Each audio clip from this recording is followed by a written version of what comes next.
My dear listeners, the sea is an honest thing. It tells no lies, though it buries many truths. Men have long trusted its horizon more than they have trusted one another, because the sea keeps its promises. It comes and goes with a faithfulness the human heart so often lacks. Yet even on the most tranquil shore, there is always a secret beneath the surf. In this tale, we meet a man sworn to uphold the law, not in some mighty empire, but in a parish small enough for gossip to travel faster than justice. It is there, in the parish of Jersey, that Richard Hamon learns that truth, like the tide, returns even when all the world conspires to push it out to sea. So, before you hear the creak of the boats and the murmur of the waves, remember, a man who serves both law and conscience must sometimes choose between them, and the choice may make him greater than both.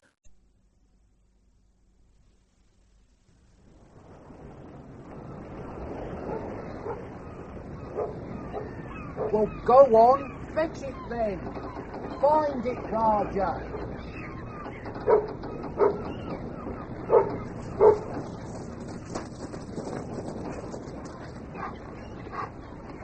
What have you got there? What have you found, eh? Let's have a look. What is that? Christ. The Centenier by Alan Downer, with Stephen Pacey as Richard Hamon and Rosalind Adams as Paula Hamon. The Centenier.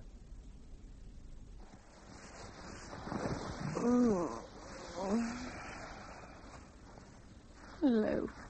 Hi. How are you? Alive and kicking.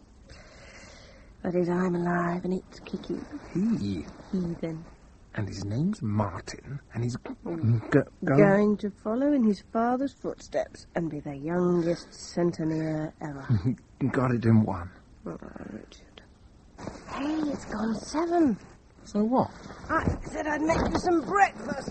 But I don't... Now, get weaving and treat yourself to a new razor blade, right? Right. And put your best suit on for the lady from the Evening Post. She may have a photographer with her. And the tie my mother gave you for Christmas. And be downstairs in 10 minutes. Right. Do you want your egg fried or boiled? I don't want an egg, Paula, really. Fried, then. Look, am I boss in this house or aren't I? 10 minutes. That's what I thought.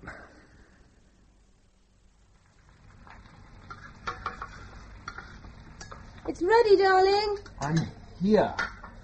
Let's have a look at you, then. Smashing. You look lovely. Well, sit down, pour yourself a coffee, and get this inside you. Blimey, you have gone to town, haven't you? Bacon, sausage, tomato, egg. Could be the only meal you have all day. Claire says Damien's kept very busy. Oh, maybe he is, Paula, but that's in St. Helier. Still the height of the season there. It's the tourist. They park on yellow lines, drive too fast, and generally behave like idiots. Oh. What? He's kicking again. Knock contractions. I'll tell you when, don't worry. Everything's under control, and Joan's standing by to run me to the hospital at a moment's notice, so don't glower. Oh, sounds like the milk. Well, it could be Tom. I promised him a lift into town.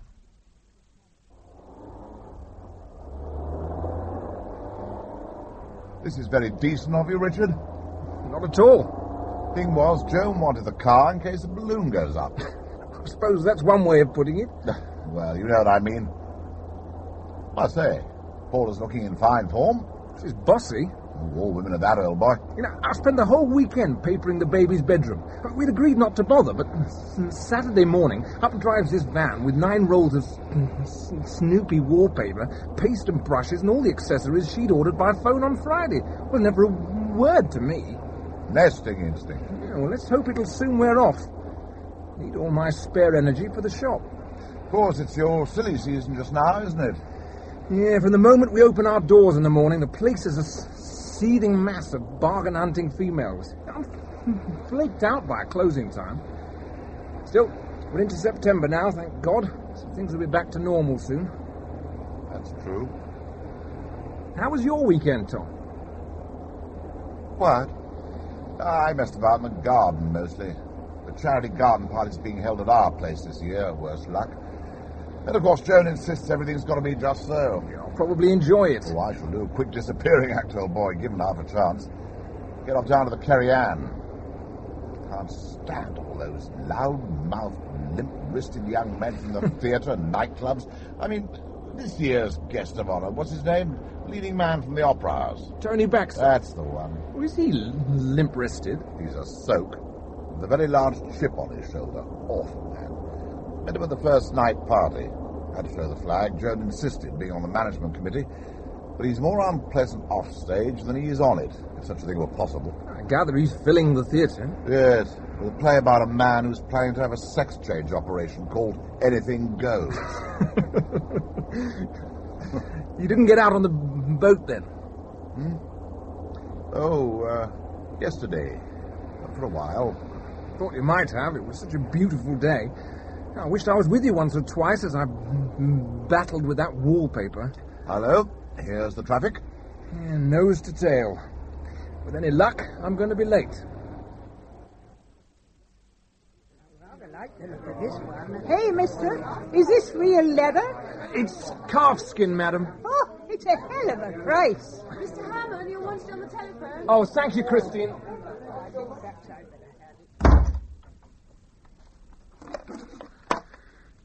Richard Hamon. Ops room here, Mr. Hamon. Ah, yes.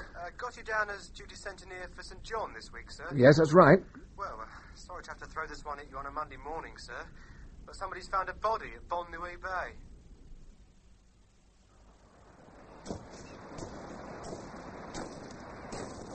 Nearly finished, Doc. Just about. And Morris wants to take a few photographs. Well, don't let me stop him. It's all yours, Morris. Okay, Sarge. So, what's the... I'll put it all in my report after the post-mortem. It's some bloody stupid holidaymaker for a bet. Went in Starkers for a midnight swim. Got bashed against the jetty. Or the rocks, maybe. Don't look at me. All I'm saying at this stage is it's a lovely morning, and I don't half fancy that cabin cruiser. Yes. She's pretty, isn't she? Zeevolker, Bremerhaven. Sea Cloud. German job. See yourself at the helm of that one then, do you, Doc? Chance it'd be a fine thing. Well, I shall be getting along. Yeah. See the ambulance has got here? All we need now is a Centenier. Ted? Yes, Sarge? Suppose the Centenier has been informed, has he? Ops room have confirmed he's on his way. We should get his skates on then. With his young Hamon, he'll probably have to get here from St. Helier. Young who? Richard Hamon, the new boy. I believe it's his first term of duty. Oh, well, so long as he does as he's told. Sarge? Hello! Mr. Moulin's completed his statement. Coming!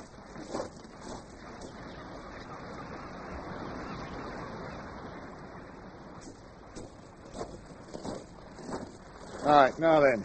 This is Mr. Moulin, Sergeant. So you're the gentleman who found the body? That's right. I was walking Raja here. Do it first thing every morning and last thing at night. That's the trouble with large dogs, isn't it? They do need exercise. You didn't recognise the gentleman, I suppose?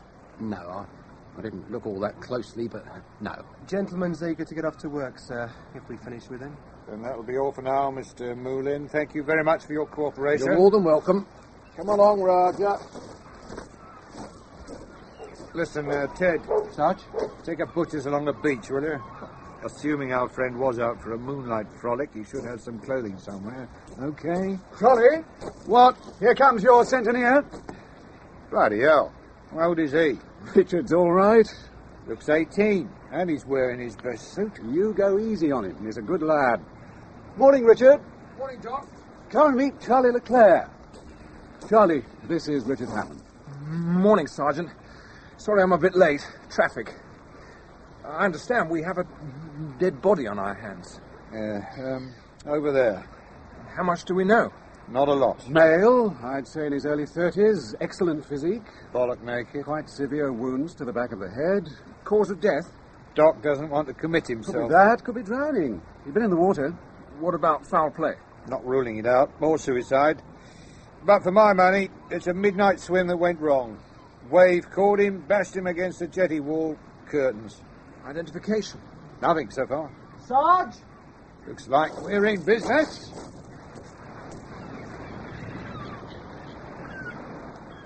One pile of clothes. Neatly folded and stacked. Now, what have we got here? One wind cheater jacket.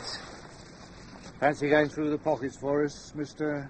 Hamon? Oh, yes, of course. Bit damp, isn't it? It's been out all night.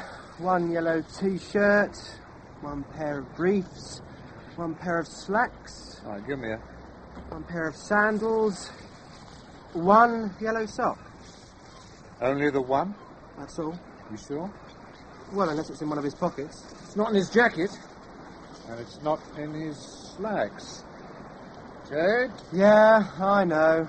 It's another job for me. Yeah, but later, somewhere between here and the sea. Yeah. So, Mr. Hamon, what you got for us? Not a lot, I'm afraid. Plain white hanky. Bus ticket for 15p. Yesterday's date. Packet of French cigarettes. Disc blur. 19 left of a packet of 20. Damp like the jacket and rather squashed. And all that's in his slacks is one Bank of England fiver, 2 Jersey pound notes. So we still don't know who he is. Make a note of these bits and pieces, Ted, will you? And hand them over to Mr. Hamon for safekeeping. Yes, Sarge. And how about the body, Mr. Hamon? We got your permission to remove it? Well, I'll have to view it, of course. He's not very pretty. It's part of the job. Come on, then. I'll give you a guided tour.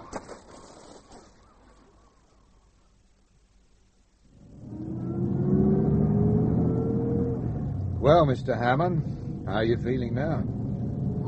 Bit better, thanks. And it's Richard, please. You had a tough break. Only dead body we've had in months, and it was on your patch on your first morning. There's no excuse for throwing up. Yeah. Takes a while to get case hardened, son. About this missing sock. You did say so earlier, son, didn't you? Please. That's your place in King Street, is it? Hammond's Leather Goods? That's right. Well, it's my father's business, actually. So, what made you stand for Centenier? Frankly, I'm beginning to wonder. Yes.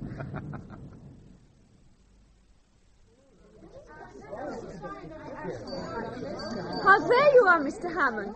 The lady's arrived from the Evening Post. Oh, thanks, Christine. In the office, is she? She's been waiting for 20 minutes. Right.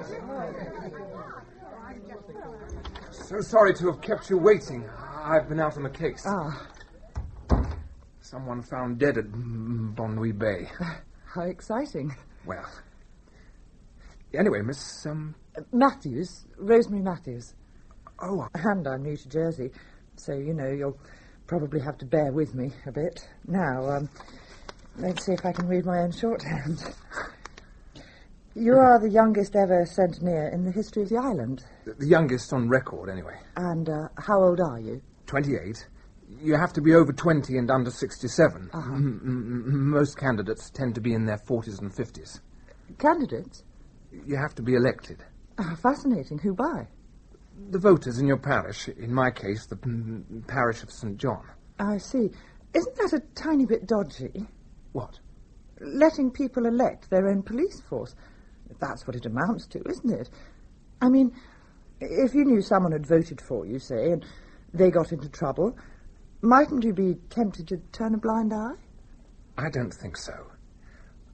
Miss Matthews, the Jersey Constitution has evolved since the Middle Ages, when the Connétable and his Centeniers, who were responsible for 100 families, and his Vanteniers, who were responsible for 20, formed the honorary parish police force.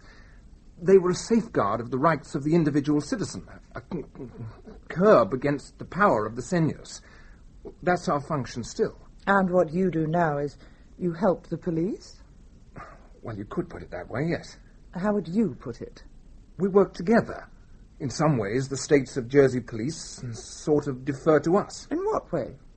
Well, only Centeniers, and the Connétable, of course, he's the number one in the parish, only Centeniers have the right of search or of granting bail or of formally charging any person with an offence. Don't they mind? The proper police, I mean. You being sort of over them like that? I know I would. We're not over them exactly. Do you have any training at all? We have to know about the law. Mr. Hamon, it does seem awfully dodgy. I'm not responsible for the system, Miss Matthews. No, but you're happy enough to perpetuate it. Yes, I am. Why? I mean, you're not paid. Must take up a lot of your time. It's an honour. And? It's a way of serving the community. And? You're the one with all the attitudes, Miss Matthews. Why don't you tell me?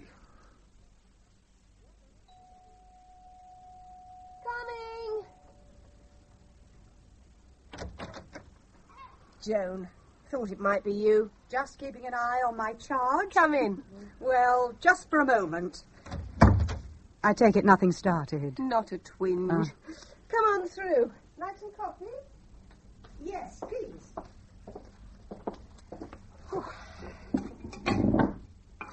You look a picture, you know. Funny how pregnancy seems to suit some people. It certainly does me. Did me too. I had an easy time with both the girls, right the way through. It was just as well in Louise's case, because she arrived at the height of the Suez business. Tom was a serving officer then, of course, and in the thick of things. So there wasn't any help from that quarter. You like it black, don't you? Please, no sugar. Won't be long. So Tom was at Suez, was he? Well, not quite. He only got as far as Cyprus. I believe the grand plan was that his lot should be dropped as a backup force, except, of course, everything ground to a halt first. Dropped? You mean by parachute? Well, it's the best way. That's how we met, actually. Came down badly once, broke a leg. They brought him into my ward. I'd never have thought it of Tom. What? Oh, that he was the action man type. I mean, he's so gentle. What's that got to do with it? Richard's gentle, too. Didn't stop him becoming a centenier. No, but that's hardly the same thing, is it? Soldiering, centeneering, both required a little iron in the soul. Tom's got it, so's Richard. You think so? I'm sure of it. Why? He just phoned. Seems like he's got off to an awfully bad start.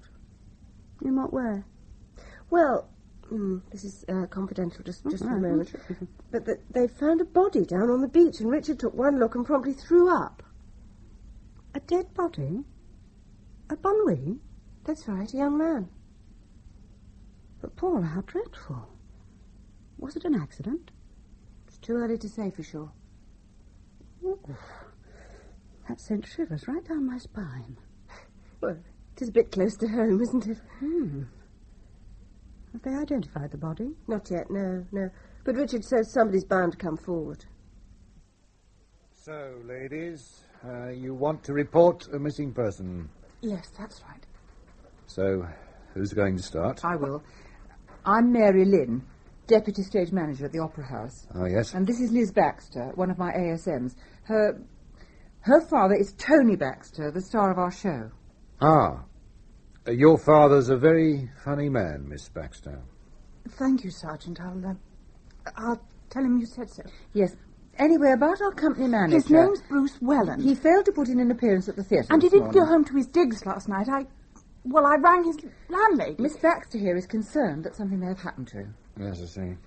Is he usually reliable? Yes, very. I know something's happened to him, Mary. I know it Yes, has. all right, miss. Take it easy. Perhaps you'd better give us the gentleman's description. He's 32, a good bit over 6 foot, blonde, very well built. He's got blue eyes, and, well, I've got some photos of him at home taken on the beach. I could get you them if you like. I don't think that'll be necessary, miss. Thank you. I think I should tell you that a man roughly answering this description was found dead this morning out at Bonwee Bay.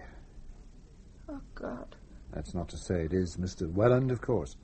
We shall need a positive identification. I think I should warn you, ladies, that the dead man did suffer quite major injuries to the head. Oh. It is Bruce, yes. I knew it would be. There, I've got you.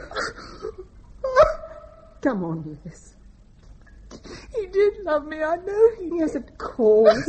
Of course he did. Come on. It's time to go home now. One more question, Miss Lynn. Do you happen to have his address? Yes, he was in digs at 18 Wellington Street. The landlady's name is Haley. He only really slept here, that's all. And he didn't do that all the time, if you take my meaning. This how he left it? Oh, well, I've had a tidy round. So it wasn't unusual, him not coming home at night? Oh, he was a full-grown man, dear. And spunky. No note anywhere then, Richard? Not that I can see, no. When did you last see him, Mrs. Haley? I last saw him Saturday, midday, before he left for the matinee. He came in my kitchen for his yoghurt. I used to keep it in the fridge for him. Did he have many visitors, Mrs. Haley? Oh, none at all, except for young Sophie along the passage. They were friendly, well, you know.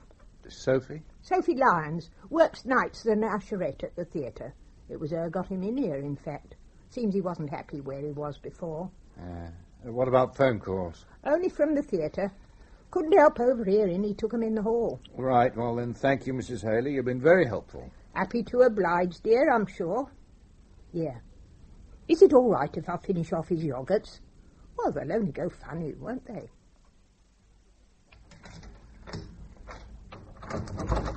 This was Bruce's office. Thank you, Miss Lynn. I'm afraid it's rather a mess. What are you looking for exactly? Well, people who commit suicide usually leave a note. Suicide? Is that what you think? You seem surprised. Well, I'd have said Bruce was one of life's survivors. Was he the kind of man who swam in the nude, Miss Lynn? Well, I can't tell you from first-hand experience, Sergeant. But I'd have said very much so, yes. A nature boy. If you like. There aren't any socks here. Sorry? Black socks to go with the DJ. Well, I expect he got someone to wash them for him Saturday night. Are they important? Well, Centenier Hamon's got this thing about socks. Haven't you, Richard? I see. Right, Miss Lynn, it seems there was no suicide note. Now, who shall we talk to first? Well, why not start at the top with the star of our show? I can't spare more than 5 minutes, mind. Oh, this is a hell of a strenuous show for me. And if I can't relax before curtain up, I'm knackered by the end of Act 1. Well, 5 minutes will be fine. It's about Bruce Welland, sir. Oh, it came as a shock, I can tell you. Yes, I'm sure. I mean, it's bloody inconvenient. Losing your company manager like that. As if things were bad enough already. It's only me that's holding the show together. I directed it. I star in it. Yeah. And from now on, it looks like I'll be company managing the sodding thing as well. Good for the vocal cords. Port. So, anyway, what do you want to know? When did you last see Mr. Welland? Saturday night, after the show. I might as well tell you, I had him in here for a bollocking. Yeah? Oh, we'd had a disaster second house, so I told him to get his finger out, or else. Or else what's that? I'd push him off a jetty. Joke, Oh, suit yourselves. Now, what happened was, I told him to tighten up on company discipline. Go over a few things with the ASM, that sort of thing. So, what would you think was his frame of mind when he left the theatre? Oh, he wasn't splitting his sides, but he wouldn't have been suicidal either. If that's what you're getting at. Was he a popular man, Mr. Baxter? Yeah, he could certainly pull the birds. Did he have many enemies? Not in the company, no. Well, one big happy family, yeah? Yeah. Mr. Chichester? Justin Chichester, yes. I play Henry. He's the Juve. One strives mightily to get away with it. Ladies and gentlemen, this is your half-hour call. Would you mind just flicking that switch for me, Petal? This one. Thank you. Might as well see what I'm doing with my slap. Now then, when did I last see Bruce Welland? You see, I haven't done Agatha Christie for nothing. It was Saturday night after the show, in Jasper's. I was at the bar, chatting to some chums, and Bruce came in with his tail between his legs, ordered the usual orange juice, sat in a corner on his own, made a quick phone call and left. Observant, aren't I? About what time would that have been? Oh, 10:30ish. And he was looking grim-faced, you say? He just had a session with Chairman Mao. I'm sorry. Tony Baxter, Petal. Off stage is as funny as a cruising shark. And this session was about the things that had gone wrong in the show. Well, that's how it started, dear, yes. Were you out front this evening, Bruce? I was for a while, yeah. And what did you think of it? I've seen it go better. That is the understatement of the year. It was amateur night at Medicine Hat. The cuckoo clock... I'll have a word with Mary. What good's that going to do? Well, she can sort things out with Liz. There's only one person who can sort things out with Liz, mate, and that's yourself. I don't see what I can do, Tony. It's all over between Liz and me. Well, tell her it's on again. I can't. Why not? That's my business. It's your business to keep Liz happy, because if she's happy, I'm happy. And so long as I'm happy, you've got a weekly paycheck coming in. Well, Tony, not even you can get me sacked for refusing to sleep with your daughter. Oh, come on, Brucey boy. I'm asking you to be nice to her, that's all. Just till the middle of next month when we all go back to Blighty. What do you say? Full of old world charm is Chairman Mao. And fatherly affection. Oh, yeah. Oh, and I can see what you're thinking, but I wasn't listening at keyholes, dears. This window and Tony's both open onto the covered way, and sound carries. Oh, I see. There. Miraculously 10 years younger. Oh, all right, then 5.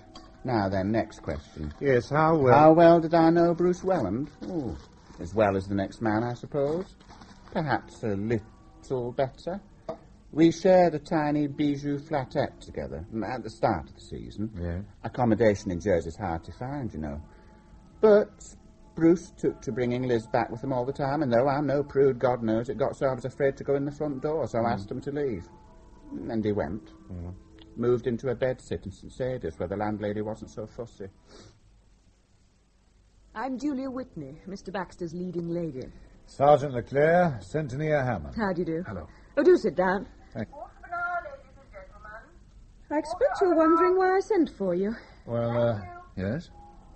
Well, I'm afraid it's not because I can throw any light on the circumstances surrounding Bruce's death. I can't do that. But I understand you've been speaking to Tony and Justin Chichester, and I think you should hear the other side of the story. Yes. Bruce was a nice young man who neither smoked nor drank. He was charming, efficient and respectful. I also happen to know that he had a widowed mother in Macclesfield or somewhere to whom he gave generous financial support. You liked him? Very much. And Mr. Baxter and Mr. Chichester didn't? I think they would see him through different eyes. Yes. You implied hostility. I'm afraid Tony feels hostile towards all of us, and he makes no secret of it. In fact, he shouts it round the island. About Mr. Welland? Yes, I'm afraid so. Liz Baxter, Tony's daughter, fell in love with Bruce. Head over heels. Oh, but one knew it couldn't last, and it didn't. I don't know exactly what happened, but suddenly they weren't speaking, and Tony was being beastlier than ever to Bruce. My point being, gentlemen, that whatever Tony may have said to you about Bruce should be taken with a pinch of salt. And Justin Chichester? Yes, well, Justin. Yes. What can one say, except that he took a shine to Bruce during rehearsals in London. Bruce was a handsome boy with a very fine physique, and when there was a mix-up over accommodation, Justin lost no time in suggesting Bruce should move in with him. Bruce, a little naively, agreed. Needless to say, that didn't last either. Not once Bruce realized which way the wind was blowing, and the flat only had one bedroom. When the end came, it wasn't very pleasant. We were having one of our company picnics. The others had all gone for a swim, leaving Justin, Bruce, and me, and I think they thought I was asleep. Hey, Justin. What is it, Petal? Oh, I thought I should tell you. I found myself a bedsit. Would you like to say that again? I've found myself a bedsit. I'm moving in at the weekend. Bit sudden, isn't it? Well, you know. And where does it leave me? Well, it was only ever meant to be a temporary arrangement, wasn't it? Look at him. You'd think butter wouldn't melt in his mouth. What are you getting at, Justin? You led me on. And why the hell should I do that? Because that's your thing, isn't it? You exploit people's weaknesses. That's how you get your kicks. Oh, come on. It amused you that we should share a bedroom, so you could parade your beautiful body and flex your lousy muscles, and always with that wonderful air of innocence, that bloody godlike detachment that made sex seem like a profanity. You're out of your tiny mind. I wanted you. Well, think positive.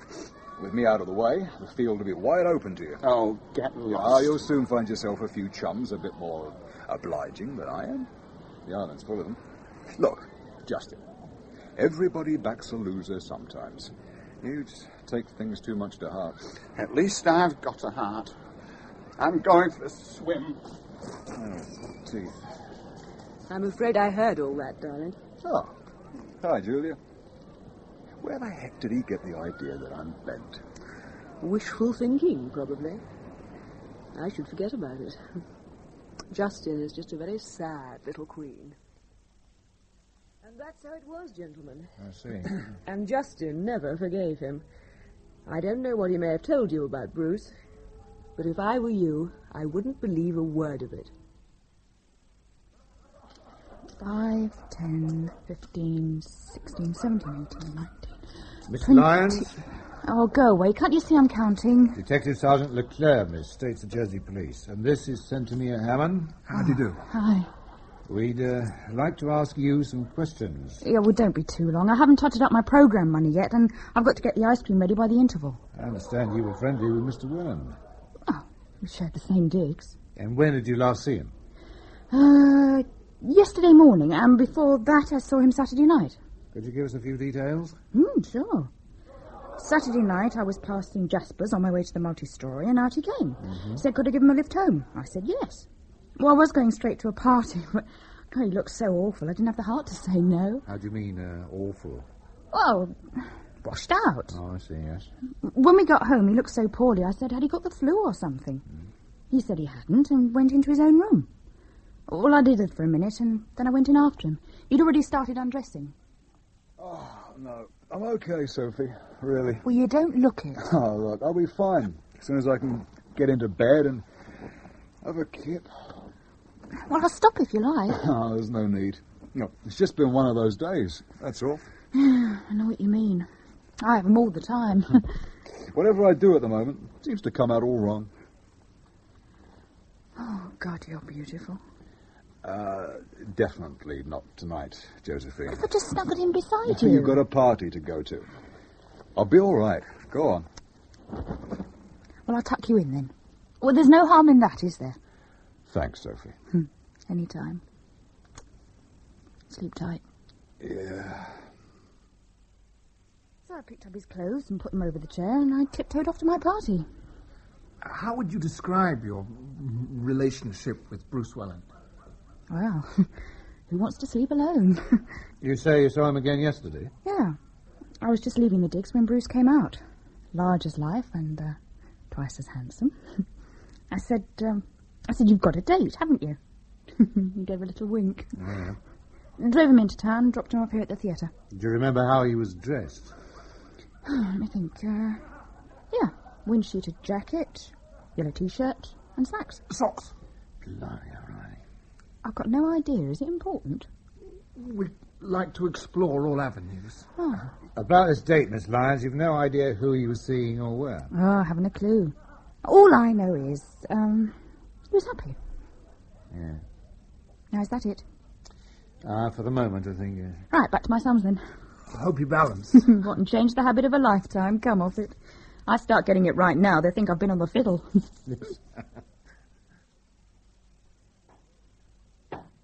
Andreas Wolf, stage carpenter. You're from Germany? From Hamburg, yes. I'm here for the summer only. I start at university next year. Mr. Wolf, Miss Lynn tells us you have some information regarding Bruce Welland. I saw him yesterday. And what were the circumstances? In the morning I came here to the theatre. I have a boat at Nuit Bay. It needed a little work doing on it. I came to collect some tools. A boat at Nuit, eh? That's right. A cabin cruiser, the Volga. You don't know Colonel Langley, do you? He's a friend of mine. He moors his boat at Nuit, the Carrie Ann. I don't think I know him, no. Tall, distinguished looking. Mr. Wolf, you say you came in here for some tools. That's right. And Bruce came in. We got talking a little. I said I was going to work on the boat, and that perhaps later I would make a small voyage. Small voyage, eh? To Guernsey, perhaps, or Sark. Or a big boat, is it? Quite large. It belongs to my father, really. Yeah. He is allowing me the use of it. And the Merc? I'm sorry? The Mercedes convertible outside. Is that your father's too? No, the car belongs to me. It was a present. From your father? That's right. His name's not Crooks, is it? Listen, it's been nice talking to you, but... where are you going? The boat is moored at Nuit. I'll bum a lift then. I've got a date out that way. I could walk it, but I'd rather conserve my energy, if you know what I mean. I'm leaving now. Say the word, comrade, and I'm right behind you. So I drove him. To Nuit Bay? Yes, that's right. And when you got there? I went to the boat. And Welland? He watched me for a while from further up the beach. He seemed in no great hurry for his date. Later I looked and he was gone. Gone? When the tide came in, I went home. That was the last I saw of him. How would you describe his frame of mind that morning? I don't know. He seemed edgy, excited. I expect it was because of his date. A special date? I think so. That's how he made it sound. But I don't know why. I think Bruce Welland was having dates all the time. So, what did you make of all that? It was useful.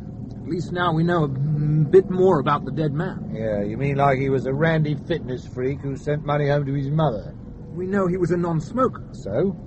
There was a packet of fags in his windsheeter pocket. Well... It's a loose end. Richard, life is full of loose ends. Even non-smokers sometimes fancy a fag. And how did he light it, Charlie? By rubbing two Boy Scouts together? He bummed a match off somebody. Okay. But why did he have a bus ticket in his pocket when Wolf gave him a lift to Nuit? I don't know. And what about that sock? I don't know, Richard. All I know is it's been a long day.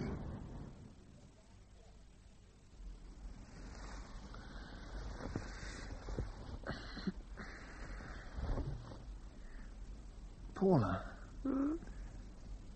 how does one lose a sock? Easy. You leave it in the tumble dryer. Now go to sleep. On a beach. You decide to go in for a midnight bathe. Oh, yeah. You take your clothes off, fold them up in a pile, and lay a windsheeter jacket over the top to protect them from the elements. The following morning, one of your socks is missing. Where did it go? Tide washed it away? Well, leaving the rest of your clothes untouched, folded and dry. That's apart from the jacket, anyway. Well, the jacket was damp, and so were the fags in the pocket. Everything else was dry. Tricky, isn't it? Unless he... Well, we are talking about this chap Welland, aren't we? Unless he got out of his clothes, noticed how fast the tide was coming in. Ah, that's if it was coming in. It was. Full tide was at midnight. Yeah, and carried them further up the beach. What, dropping a sock on the way? Yeah, and then it got washed out to sea. Feasible. Feasible, yeah, but it all seems so unlikely. I mean, why all this rigmarole to go for a midnight swim? And at Nuit, of all places. Big breakers, rocks. Not my idea of a lark. Especially on your own. It doesn't add up somehow. It is a lovely feeling there, isn't it? What? Swimming in the nude. I've never done it. Of course you have. We did it together at St. One's. It was full moon. You can't have forgotten. You nibbled me all over. Oh, getting me goosebumps just thinking about it. Paula, I never went midnight swimming with you at St. One's or anywhere else. You did. I swear you did. Oh, on second thoughts, maybe you didn't. Maybe it was Victor Giselle. Good night, Paula. Good night, Richard. Yes, it was Victor Giselle. How awful. Go to sleep.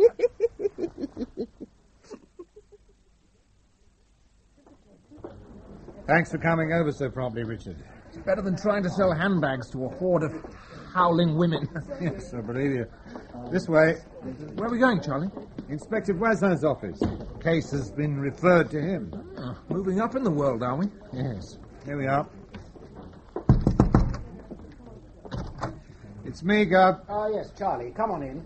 And this is Centenier Hamon. Hello, Richard. Oh, Richard and I are old mates, aren't we? Where was it we met? The multiple sclerosis do? Oxford? You were with Tom and Joan Langley, I remember. Yes. Yes, of course. Must have been Oxfam. My wife and I get roped in occasionally. Anyway, Richard, do sit down. Thank you. Charlie here tells me you've been immensely helpful on this Welland case. I've tagged along, that's all. Well, now, listen, Richard. Doc Alexander's got his finger out for once. We've got his post-mortem report on Welland, and the conclusions he's reached, in a nutshell, are these. 1. The blow to the head was sufficient to cause loss of consciousness, but would not in itself have proved fatal. 2. The presence of seawater in the lungs indicates death by drowning. 3. Time of death between 10:30 p.m. Sunday and 12:30 a.m. Monday. And the conclusion that Charlie and I draw from all this is that Welland, who was a known fitness fanatic, went for a midnight swim, misjudged the strength of the tide, got thrown against the rocks or jetty, lost consciousness, and drowned. A hypothesis borne out by the presence on the beach of the dead man's clothes in a pile, much as a swimmer would have left them. Any comment so far? There are some loose ends. You mean like the missing sock? Among other things, yes. Well, I can't say they bother me. Still, in fairness, let's examine the alternatives. 1. Suicide. He was in high spirits that morning, and he doesn't seem to have been the type. And he left no note. So, let's reject suicide. Next possibility. He was knocked on the head and chucked in the sea. Who by? Well, he was a visitor to the island. He'd only been here a couple of months. He had no known enemies. So where's the motive? Well, not robbery, for that's for certain, because he still had 7 quid in his pocket. No, Richard, we've examined this one from all angles, Charlie and me, and we're satisfied that Welland died an accidental death. I see. Thank you for coming over and for your help on the case. It's been much appreciated, hasn't it, Charlie? Yes, indeed. And let me just say this. I admire your wish to explore all avenues. Leave no stone unturned. I applaud it. I hope you'll go on feeling the same way. Bloody hell! Relax. What are you so uptight about? That was a setup, Charlie, and you know it. All this, you've been immensely helpful stuff, and didn't we meet at Oxfam? I've just been instructed to keep off. Why are you taking it so personally? I'll tell you why, Charlie. This has only happened because I'm a new boy. Otherwise, Voisin wouldn't have tried to pull rank. In decisions of this sort, the Centenier should be consulted. You were consulted. I was patronized. We gave you our reasons, but go and beef to the Constable of St. John, beef to the Attorney General, if you like. 10 to 1, they'll say, we're right. Welland died by drowning. It was accidental. It's not a cover-up, son. We are satisfied. Well, I'm sorry, but I'm not. All right, Miss Lynn, I'll come quietly. Oh, it's you again. I'm trying to get this lousy gun to work. Sounded okay to me. It's not. You listen. See, now it works, now it doesn't. And when it's used on stage, it usually doesn't. May I take a look? Oh, please do. Right. It's a firing pin. That much I guessed. Got a small screwdriver? Sure. Help yourself. This one will do. Did you get anywhere last night? I mean with Tony and Justin and co. We learnt a few things about Mr. Welland. And now you'd like to learn some more? Do you mind? If you can mend that gun, anything. Did you get on with him, Miss Lynn? No, not really. If I'm honest, I'm not very keen on the type. Was he a strong swimmer? Well, he did swim, certainly. And he had a lovely style, but... How can I explain this? Mr. Hamon, Bruce was a show-off. He played to the gallery. Well, like he'd come into a party and sit down at the piano, play the opening few bars of Tchaikovsky's First, say, what a nice piano, and then get up and go away. Well, first time you did it, it was impressive. Second time, you realised that was the full repertoire. You didn't know any more. It was a con. And it was the same with everything. He did it for effect? To pull the birds, yes. And it worked? Not with me. So you think maybe he wasn't all that much of a swimmer, either? I think it's possible. Well, we believe he did have a date at Nuit that Sunday. Do you know of any lady living out that way? No, but Bruce was never one to look a gift horse in the mouth. Yeah. Usually it was one-night stands. Except with Liz Baxter. I've got a theory about that. I think Bruce went after her because she's Tony's daughter. Well, Tony didn't like him. He gave him a rough time. Sleeping with Liz was Bruce's way of getting his own back. Then why should he finish the affair? He got tired of Liz. The sad thing was that the more unpleasant he got, the more she seemed to love him, poor kid. Yeah, maybe I should talk to her. Liz and Tony are renting a house at Gorey. Big white ranch-style house with a swimming pool. It's on a hill near the castle. It's called Haut du Mont. I think I'll go over there. Here, try it now. Hey, magic. We aim to please. Any more questions? You know where to find me. See you. Oh, sugar.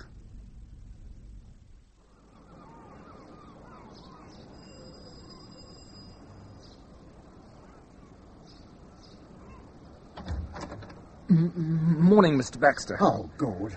What the hell do you want? I hope I haven't got you out of bed or anything. Listen, Sonny, I was up at 7:30. I jogged 3 miles before breakfast. Oh. Well, shut the door behind you. Yes, right. Is your daughter home? Why?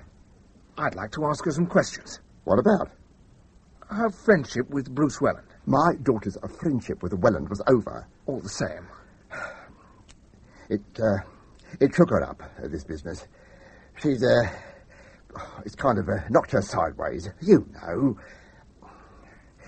She's in her room. Oh, thank you. But you go easy on her, yeah? I'll have you get for a tennis racket. And I want to see you afterwards. I'm by the pool. Is there any more news about what happened, Mr. Hamon? Well, the official view is he died by drowning. I'm sorry, Miss Baxter. If only Saturday night had never happened. Saturday night? After the show. I was in the props room. He came in and shut the door behind him. Hi. Hi. You're going to yell at me again, aren't you?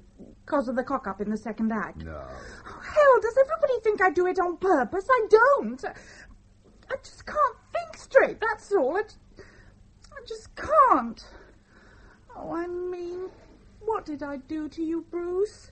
For everything to change like that suddenly. Where did I go wrong? Listen to me. Why are you giving me such a bad time? It's over, Liz. Why? I want to live my life my way, to be free, to come and go as I please. That's the way I am, and that isn't right for you. You need a guy who's steady and loyal. But I love you. Yeah, you think you do. I know I do. Liz, it's over. That's the truth. Now face it. Look, your father's just played hell with me about this evening. I want you to come in Monday morning, say midday, and we'll go over those cues. Because if you can't do your job properly, we're going to have to find someone who can. Oh, and that's something else I've got to face, is it? Well, here's something for you to face, lover. I'm carrying your child. He stood there for a moment as if I'd hit him. And he turned and went out. I started crying. Next thing, Daddy was in the doorway. He can be very sweet sometimes. He brought me home. Miss Baxter, does your father know? That you're pregnant? I'm not, Mr. Hamon. I was just getting even with Bruce. And if he went out on Sunday night and drowned himself, it was me that made him do it. Look, you needn't reproach yourself, Miss Baxter. I don't think it was suicide. Well, what then? Not murder. But who'd want to murder Bruce? Oh, Richard. Very upset. They had a row on Saturday night. Yes. No. Do you know what it was about? She wouldn't accept it was over. Well, that's Lizzie's story. She told me on the way home. What's all this got to do with... I'm trying to piece together Welland's movements on Sunday. Liz didn't see him on Sunday. She never left the house. Yes, she said. Oh, just for the record, Mr. Baxter, how about you? What were you doing on Sunday? If you want to know, Sonny, I had some friends in for a drink, and any one of them can confirm that. Don't forget to close the door behind you. Now, listen, Charlie, Richard. I don't care what you say. Bruce Welland was murdered. Who says? I do. There's no evidence. Isn't there? Maybe we've been looking in the wrong place. Convince me. I'll try. Let's start by examining your hypothesis that he went for a midnight swim. Yes, I'm listening. Yeah, have you ever been for a midnight swim, Charlie? In my time. Yeah, you'd agree that one of the charms of a midnight swim is the presence of a member of the opposite sex. But Welland was a nature boy, remember? He was also a show-off, a man who did things for effect. So, for the sake of argument, maybe he was not alone. You mean maybe he was still in the company of the lady he dated that afternoon? Yes, if you like. So why hasn't she come forward? You tell me. All right. She might be a married lady or a girl whose parents might disapprove. Welland was pretty unforthcoming about the lady's identity when he spoke to Sophie Lyons, so he might have been keeping a secret. Yes. Also, he seems to have been unusually excited at the prospect of dating this lady for a man who was sleeping with ladies all the time. Perhaps what excited him was the clandestine nature of the relationship. It gave him extra kicks. Yes, I'll buy that. Good. Then maybe you'll also buy the fact that the lady's husband or father had a motive for murder. Shall I go on? Be my guest. The lady met Welland somewhere near Nuit. She came by bus from, I don't know, somewhere like Haute-Croix because she had a bus ticket for 15p. Yes. And this found its way, along with the lady's cigarettes, into Welland's pockets, right? Right. Anyway, they had their resignation, and they may or may not have had their swim. I personally doubt it, because I think she caught the last bus out of Nuit that night, returning home the same way she'd come. And Welland hung about on the beach till she was well clear, because the last thing they wanted was to be seen together. And this is where the jealous husband comes in. That's right. He either followed his wife to Nuit or somehow got wind of her assignation. And after her departure, he struck Welland a blow on the head, undressed him, and chucked him in the water. The assailant watches him drown, or maybe he even holds him underwater. Then he takes his clothes and folds them up, puts them in a tidy pile on the beach. A cool customer. Yes, indeed, but it was at this point that he started making mistakes. You mean like dropping the sock? Well, that was only one of them. The other was making a tidy pile of the clothes. Because Welland wasn't a tidy sort of person. Remember his office at the theatre? Yeah. And remember what Sophie Lyons said about Saturday night. What? She said she watched him getting into bed, and then she picked up his clothes. And put them over the chair, yes. Right, well, Welland didn't care about clothes. Anyway, back to the facts. When we found them, the clothes were dry, but the jacket was wet. Why? Morning dew. Morning dew wouldn't have squashed those cigarettes. Well, what then? Just suppose the assailant noticed that some blood had dripped from the head wound onto the windsheet jacket. Yes. Now, if it was to look like an accident, these stains would have to be removed. So, he took the jacket down to the sea and rinsed it thoroughly. But I wonder if he rinsed it thoroughly enough. How do you mean? Well, there could still be traces of blood on it. Then you've got your evidence. Charlie, all I'm asking is that we should at least examine the possibilities. What do you want me to do?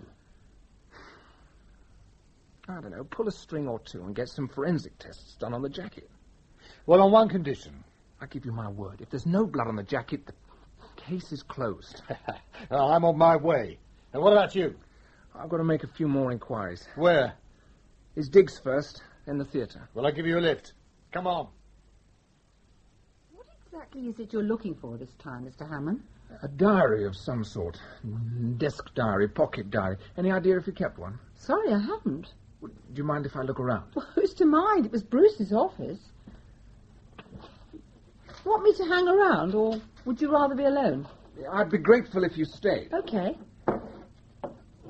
Just come from Mrs. Haley's. Oh, on the same errand? Yeah, I drew a blank there. She packed his stuff into a couple of suitcases. There was a vacancy sign in the window. Oh, life goes on. I suppose so. Hang on. Found something? On this clipboard, phone numbers.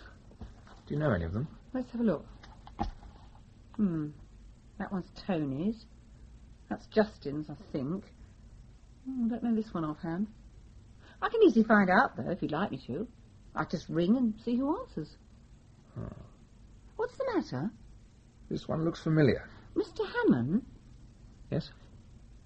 Do you think he was murdered, Bruce?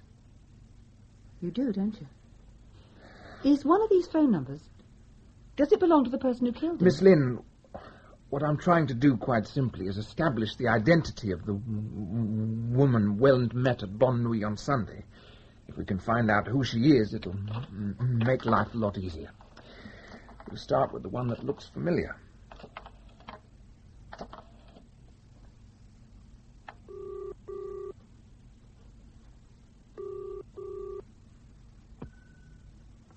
Hello? Colonel Langley? Hello? So it was Tom. What about it? Richard, you're surely not suggesting that Tom had anything to do with it? You must be out of your mind. Why must I, Paula? Because we know the Langleys. What difference does that make? Sweetheart, Joan is a member of the theatre management committee. I know that. Look, she knew Welland. He had her phone number. She lives at Bon Nuit. She smokes the same brand of cigarettes as we found in Welland's jacket. So what? This is ridiculous. You're asking me to believe that Joan was having an affair with Welland and that Tom found out about it and bashed him over the head? Could be. Oh, how far-fetched can you get, Richard? We've known the Langleys for years. Tom was a soldier. He's seen active service. He might even have killed. In the line of duty, maybe, but this is different. It's not Tom at all, nor Joan. If Joan had been with Welland that day, she'd have come forward and said so. Would she? Put yourself in her shoes. If it's accidental death, what would she gain by coming forward? Nothing. But it might well mess up her marriage. On the other hand, if she suspected that Tom had found out about the affair and killed Welland, she might tackle Tom about it, and they might decide on a plan of campaign. And for my money, that plan of campaign would be to keep quiet about the whole thing and hope for the best. I don't believe it, any of it. Paula, I don't like it any more than you do. But if Welland was killed, isn't it my job to find out who did it regardless? So what are you going to do? Talk to Joan, I suppose. Well, she's coming here this afternoon, so please, hang around and get it over with. Where was I on Sunday night? That's right. Oh, look, Joan, you don't have to answer. I don't mind answering, darling. It's obviously something important. What time on Sunday night? Between 10 and midnight. I was at home. Alone? Yes. I watched television, had an early night. Richard, why do you want to know? Is it something to do with Bruce Welland's death? Joan, how well did you know him?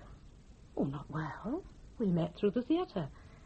Perhaps you don't know, but Tony Baxter's been behaving very badly, being rude to all the wrong people.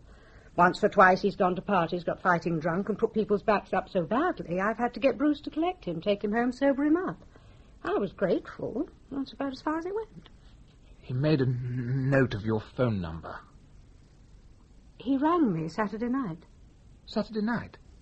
Just before 11. Joan, why haven't you said so before? I've only known it was Bruce who'd been drowned since I read today's paper. Yesterday it was all mystery body found on beach. I hadn't had a chance. So what did he say on the phone? He said he'd had a row with Tony over Liz, and Tony threatened to sack him, something like that. He was extremely distressed and not very coherent. He wanted me to put in a word for him with the management. I asked if he'd like to come over to tea on the following day, Sunday. We could discuss the matter more fully. But he said thank you, rang off. So it was you he came to see? Presumably. But he never turned up.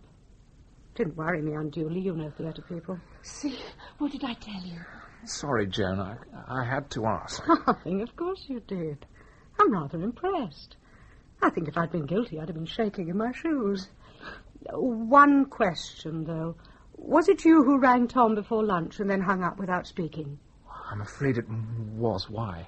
I think we'd better tell him. He's all geared up to report it to the police as a case of heavy breathing. Sorry to drag you over, Richard, but I didn't want to tell you on the phone. We found traces of blood on Welland's jacket. I knew it! Forensic carried out further tests while they were at it, and the blood group was the same as Welland's. Conclusion, the blood came from the head wound... sustained before he went into the sea. Right. Marvellous! I've had a word with the inspector about it, brought him up to date, in a discreet kind of way, and it's all stations go again. So, Guess who's the blue-eyed boy? The main thing is, we're back in business. Back at square one and all. Okay, so let's get back to the basics. Well, like what? Well, the bus ticket. We've been assuming it belonged to the lady friend, but that doesn't hold good any longer. He was going to see Joan Langley. Well, it wasn't Welland's. The German gave him a lift. He says he did. And why shouldn't we believe him? Well, at the moment, that ticket's the only lead we've got. Wolf could have dropped him off at Haute Croix for some reason and driven on alone. That's not what he said. Why should he lie? Maybe we should ask him. I gave him a lift, yes, I told you. All the way to Nuit? Yes, why do you ask? You're quite sure about that? You see, there was a bus ticket in Welland's pocket, Route 5, Sunday's date. We've now established it was issued at Haute Croix. If you gave him a lift all the way to Nuit, we can't quite see how he came by the ticket. You're right, I did drop him off at Haute Croix.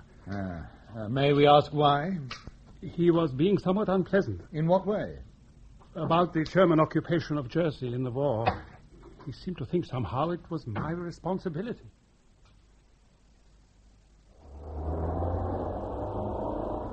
You know, I can understand why you haven't made any friends on the island. Who says I haven't? Oh, the way you lot behaved in the war.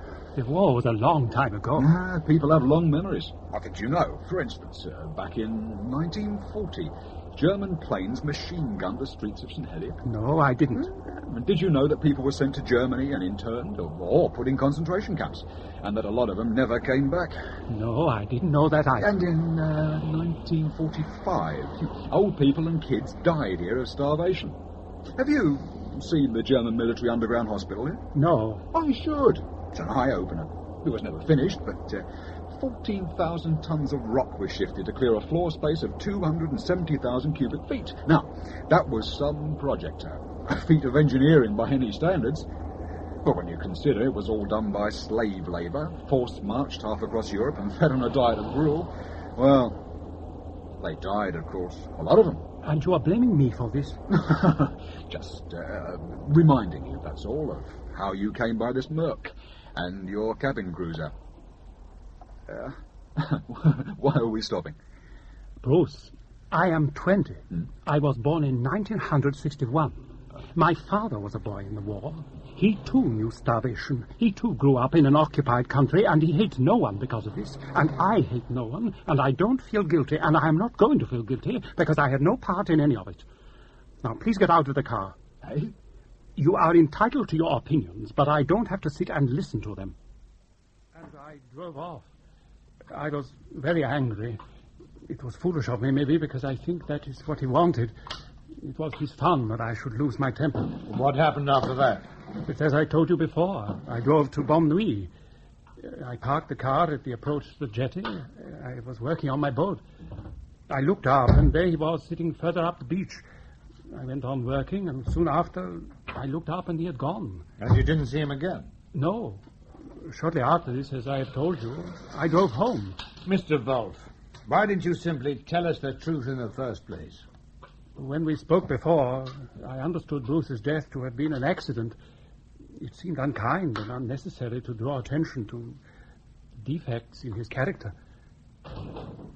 Sarge? Yes, Ted? I was just having a glance round this gentleman's car like you told me, and look what I found. One yellow sock. Matches the other one exactly. Well done, Ted. Now, Mr. Wolf, perhaps you'd like to explain the presence in your car of one of Mr. Welland's socks. Oh, there must be some mistake. It's one of my socks. I keep a pair in the car. What's so unusual about that? Back to square one again. Help yourself to sugar. Thanks. Not that he had much of a motive, either. A row about the occupation. People have murdered for less. Not people like Wolf. Hasn't got the bottle. I don't know. We still can't explain how one of Wolf's socks came to be mixed up with Welland's clothes. Yeah. Maybe Welland just took it. You don't walk off with a sock. No. So how did he get on the beach? Unless... Eh? That chap who found the body, Moulin. Yeah? What about him? Well, something's just struck me. Something he said in his statement. You got his phone number handy?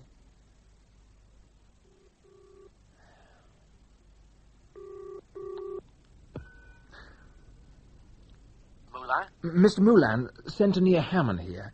It's in connection with your statement of Monday morning. Oh, yes. I wonder if you can help me. Well, I'll do my best. In your statement, you say you're in the habit of walking your dog morning and night. Yes, that's right. Tell me, do you always take him down to the beach? Well, more often than not, yes, I do.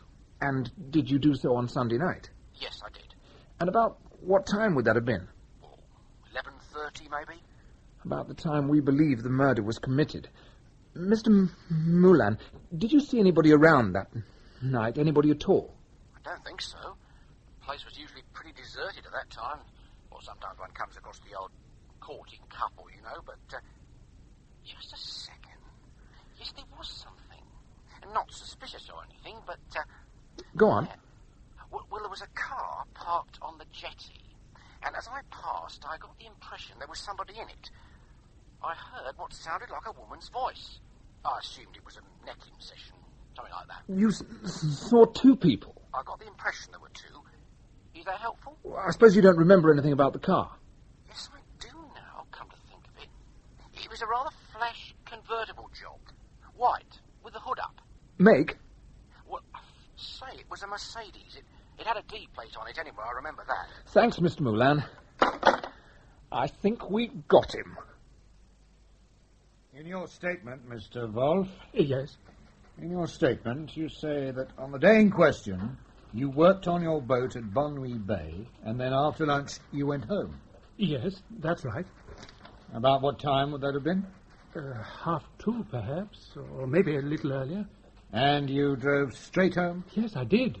You didn't, by chance, return to Nuit Bay? No. You drive a Mercedes convertible? Yes. A white one? Yes. Would you say there were many like it on the island? I don't know. I doubt it. 2 or 3. Mr. Wolf, a car similar to yours, bearing a D plate, was seen parked on the jetty at Nuit Bay at about 11:30 on Sunday night. I was at home. The sock, Mr. Wolf? No, I told you, I can't explain that sock. I should have a little think about it, Mr. Wolf. It's about time you started telling us the truth. I can't. I can't. Garden's looking lovely, Tom. Oh, hello, Joan. I shall be well up to scratch by the garden party. You've done wonders. I love this view. Do you? The cliffs, the boats, the sea, the Cheval Rock out there in the middle of the bay. Remember how you rowed me around it one midsummer's day just after you brought me to the island to keep ill luck at bay? Remember, I nearly put my back out. Silly old superstition, really. I thought it was very romantic. I sometimes think I should never have brought you here. Why not? I should have sold the house, retired somewhere else. You love Jersey. It's where you were born. It's no place for you. It's too small, too parochial. There's not the scope for a woman like you. I'm happy to be wherever you are. Joan. What? That's another thing I've never understood. What you saw in me. What do you see in me, Joni? Dry old stick over the hill. You could have done so much better for yourself. Tom, if I could have my time all over again, I wouldn't change a thing. I don't deserve you. Have you been happy? No woman could have made me happier. Then let's hold on to that. We are getting maudlin. I'm going to sell the Kerry Ann. What? And I'm going to use what I get for her to do some repairs on the house. But you love the Kerry Ann. She's as good as sold. To hell with the ocean wave. My place is here with you.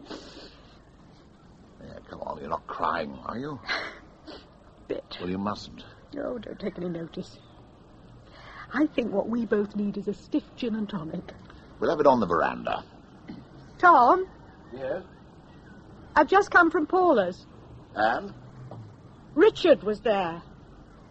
This Welland business. It seems that a man's helping the police with their inquiries. Oh, good. That's splendid news. A German boy. The stage carpenter at the theatre. His name is Andreas Wolf. You know, don't you? Yes. Oh, Joni, I'm sorry. Darling, we can put it behind us. I shall have to give Richard the facts, old girl. I can't let the boy be punished for something he didn't do. No. What is it, Tom? Andreas Wolff. He didn't do it. Kill the Welland chap, I mean. He's innocent. I saw him drive away from Bon Nuit in the early hours of Monday morning. Saw him? That's right. There's no mistake, Richard, I promise you. We'd been together on his boat. We came ashore on the late tide. We walked along the beach together. I saw him drive off. Then for God's sake, why should he claim he left Bon Nuit in the early afternoon? I can only assume that he was trying to protect me. Protect you? Tom, We were lovers. I see. I met him at the theatre at the first night party. Joan had dragged me along. I stood in a corner, trying to keep out of the way. I can't stand all that camp chat, as you know. Anyway, along comes this young man with a plate of sausage rolls or something, and I took one, and he would have moved on. Only that frightful Justin thingamy seemed to be trying to catch his eye. So I said something, and we got talking, and it turned out he had this cabin cruiser moored at Gorey. He asked if I'd like to see it, and I said yes. So, the following Sunday, I met him at Gorey, and we took her out. It was bloody marvellous. I'd never been on anything like her. She was the last word. The lines, the power, the luxury. She had every damn mod con you could think of. Oh, I fell in love with her straight away. Not long after, I fell in love with her owner. Sorry, but there it is. If I'd had the sense, I'd have stopped it there and then, and no harm done. But one morning I looked out of the bedroom window, and there was the Sea Volker at anchor in Bon Nuit Bay. I went straight down. Andreas was waiting for me. All smiles. I wanted to surprise you. Come on. Come for a sail. It's a marvellous morning. Not a cloud in the sky. The sea was calm and golden in the sunshine. Andreas took her out a few miles and we anchored.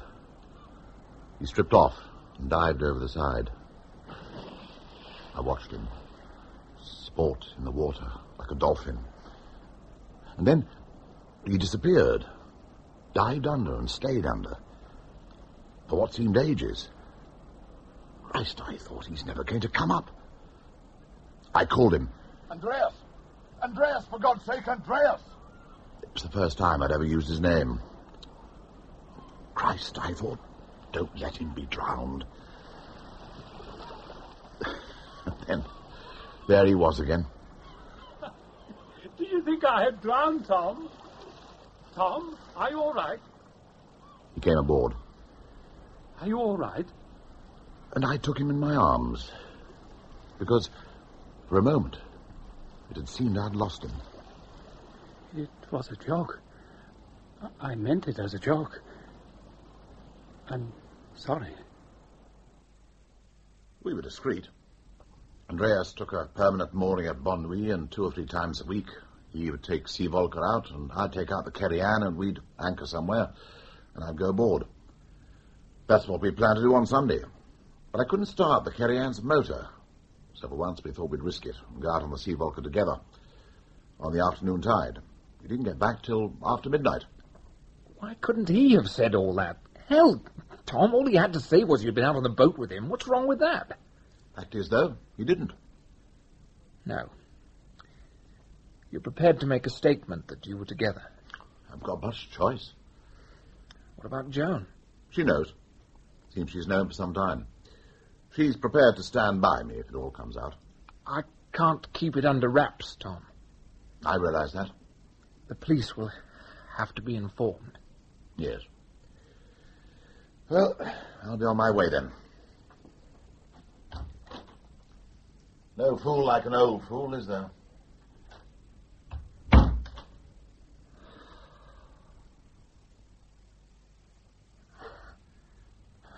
Breathe deeply. In. Out. In. Out. Climb the mountain. That's my girl.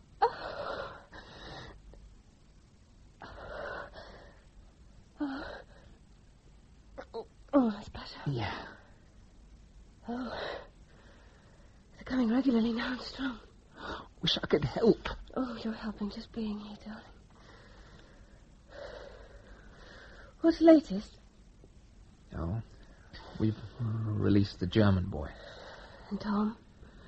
We're going to keep it quiet. Oh, thank God. Poor Tom. Poor Joan. Yeah. You wouldn't wet my lips for me, would you? There's a little sponge there somewhere.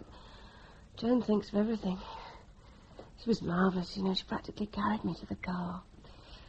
There. How's that? Ah, smashing. Thanks. Where's she now? Joan, in reception. Says she'll stay till it's all over. Oh, she's marvellous.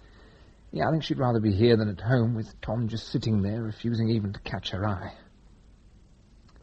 Christ, why didn't I leave well alone? Why didn't I say to Boysen, okay, it was an accident? What was I trying to prove? Oh, Richard. I'll call the nurse. Richard, no. What? Richard. What?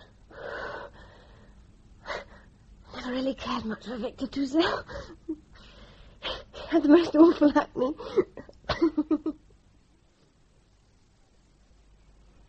Richard, thank you for bringing me home.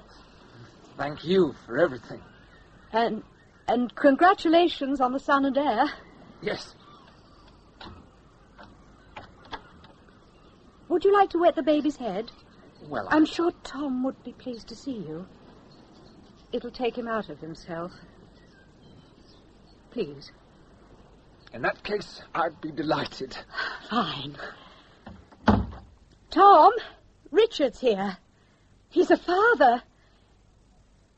We're going to wet the baby's head. Tom? Oh, God, I'm frightened. Oh, darling, what have you done? Well, Doc, looks pretty straightforward. Yes. Army issue revolver still in his hand. Powder burns. The bullet went in through the mouth and out through the back of the head. Poor old Langley. Leave a note, did he? Brief and to the point. Darling, I'm sorry. Addressed to his wife. What had he been up to? No reason why I shouldn't tell you. About to come out now. He had a boyfriend. Christ almighty. Yes, you never tell, can you? You can say that again. You finished? Just about. So yours, Morris? Right you are. Centenier's been sent for, Ted, has he? He's downstairs now, Mrs. Langley. Seems he's a friend. Yeah, well, I'll give him a few minutes. Then I'll go down. You know, Richard, I've been having such strange thoughts about this island. Oh? All through history it's been prey to invaders.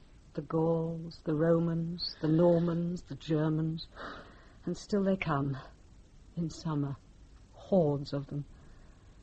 And if it isn't rape and pillage thereafter, sometimes it comes to the same thing. Wild, young, uninhibited people looking for a good time, out for what they can get. Yeah.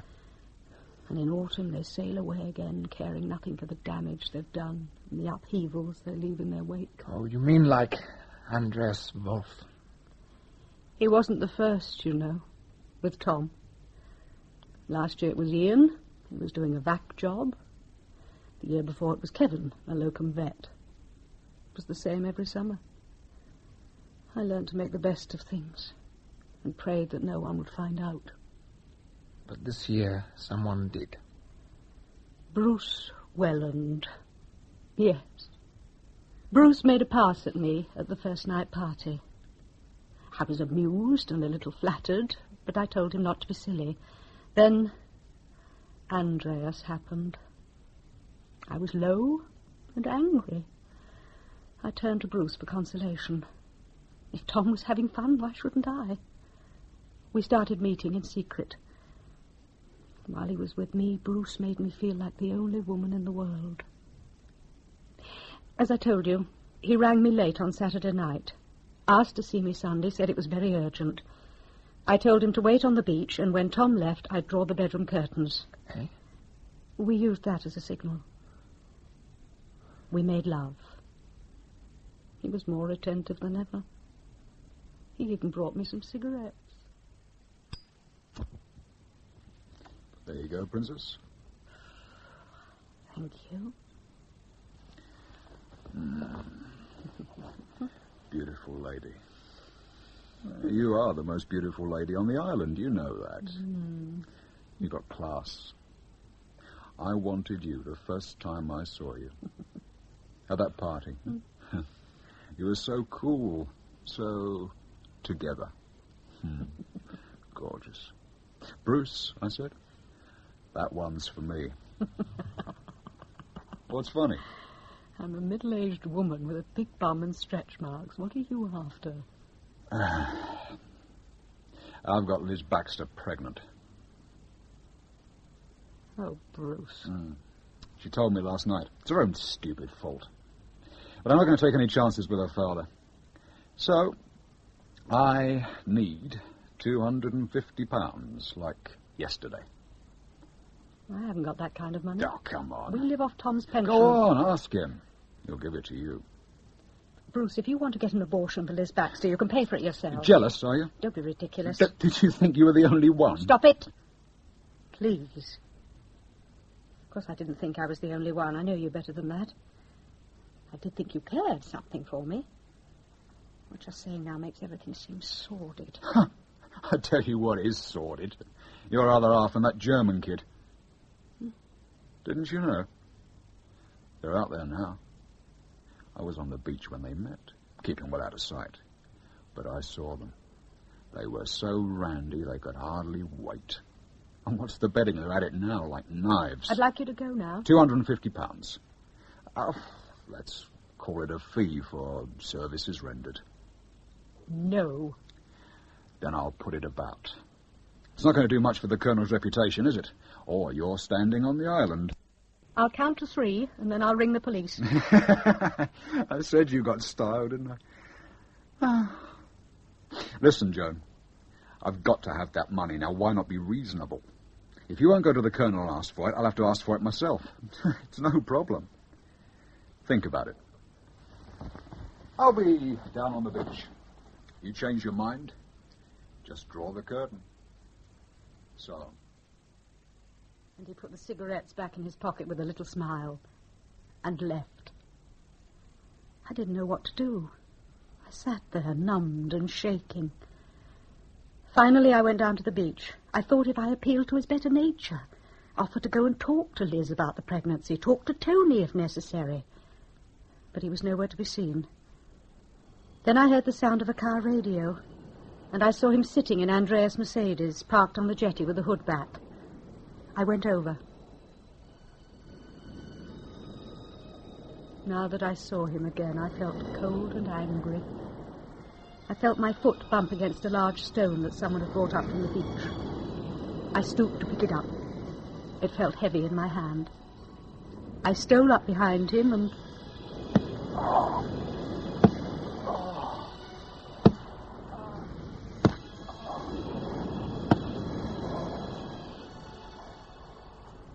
I don't know how many times I hit him.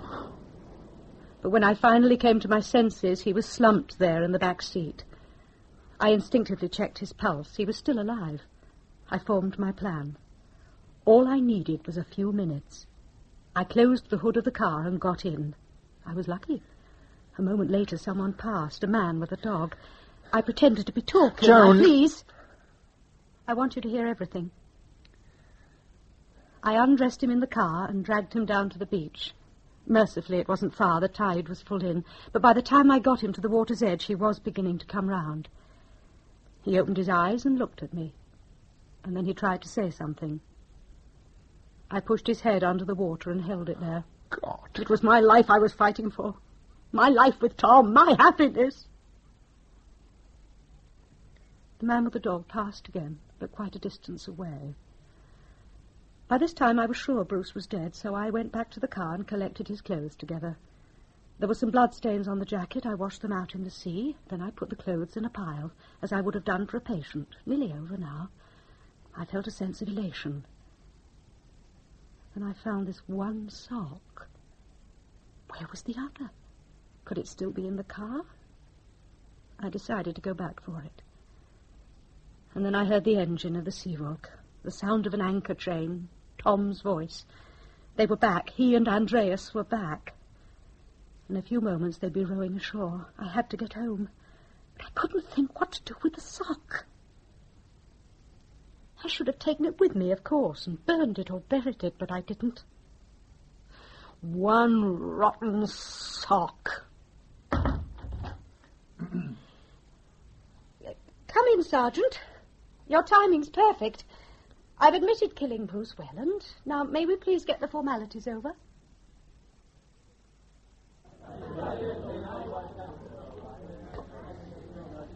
You know what I've got in my pocket, Charlie? What? A letter of resignation. Resigning, are you? Too bloody right I am. Maybe they won't accept it. I have to accept it. They'll understand. Understand what? About the Langleys. They were my friends. You're not allowed friends, son. You're a Centenier. Your loyalty's to the community, above all and beyond all else. If you don't like the heat, you shouldn't have come into the kitchen. I couldn't know it would work out like this. Charlie, it was all so needless. For Pete's sake, the girl wasn't even pregnant. Let me tell you something. You stood for Centenier for all the wrong reasons. Personal advancement, political ambition, standing in the community. To prove to yourself that a little guy with a stutter could become the youngest ever Centenier. Serve the community, bollocks. But you know what irks me? A couple of days ago, I thought you had it in you. Shows you how wrong you can be. Good night. George, another large whiskey, please. Yes, Mr. Hamon, you're shouted it. I'll have a large gin and tonic. Oh, no, Mr. Baxter. George. One large G&T, right? Haven't seen you in here before, have I? Wouldn't have thought Jasper's was your cane to kiss. It was handy. Ah. Celebrating your success with the Welland case. Sort of. God, I wouldn't mind being a policeman. Must be a doddle compared to what I have to put up with. Oh, you should have seen the house we had tonight. 2 glass we had in the whole of that run, and God knows what Justin was doing. He's always been over the top. But there's no holding him since he's taken that German kid under his wing. German kid? The stage carpenter, Wolf. Suddenly they're as thick as thieves. Oh, well, it's all part of life's rich tapestry, I suppose. The king is dead. Long live the queen. What? Oh. Yes, I dare say you're right. Oh. Did I say something funny? Oh, I must have. Oh. I'll get a cop for you tomorrow night. You're just what the show needs. A laughing policeman. What are you doing with that envelope? There wasn't any money in there, was there? Night, Mr. Baxter. Well, where are you going? Home. To my wife and son. You haven't had your drink yet. His name's Martin. And if he ever says he wants to be a Centenier, I shall be the proudest man in Jersey. Good night. That was The Centenier by Alan Downer, with Stephen Pacey as Richard Hamon, Rosalind Adams as Paula Hamon, Dilys Lay as Joan Langley, Nicholas Courtney as Tom Langley, John Warner as Tony Baxter, and Miranda Forbes as Liz Baxter. Mary Lynn was played by Shirley Cooklin, Justin Chichester by George Parsons, Julia Whitney by Patience Tomlinson, Bruce Welland by Chris Jenkinson, Sophie Lyons by Glynis Brooks, Andreas Wolff by Jonathan Elsom, Detective Sergeant Leclerc by Geoffrey Matthews, and Inspector Voisin and Mr. Moulin by David Goodison. David Brierley was the police doctor, Olive Crowe played Mrs. Haley, Stella Forge played Rosemary Matthews, and Stephen Garlick was Constable Ted, the constable in the ops room, and the barman. The play was directed by David Johnston. And so our Centenier stands upon the shore, his duty done, his innocence drowned, and his faith restored. The waves wash away the footprints of the guilty, but they cannot wash away the truth. The sea forgets nothing. It merely whispers its memories in another tongue. We are reminded that in every small parish, in every quiet home, there is a storm of moral consequence. To keep the peace is easy. To keep one's soul is harder. Here on Chesterton Radio, we listen not merely for the sound of a mystery solved, but for the echo of a conscience awakened. For the law is written in ink, but justice, like the sea, is written in eternity.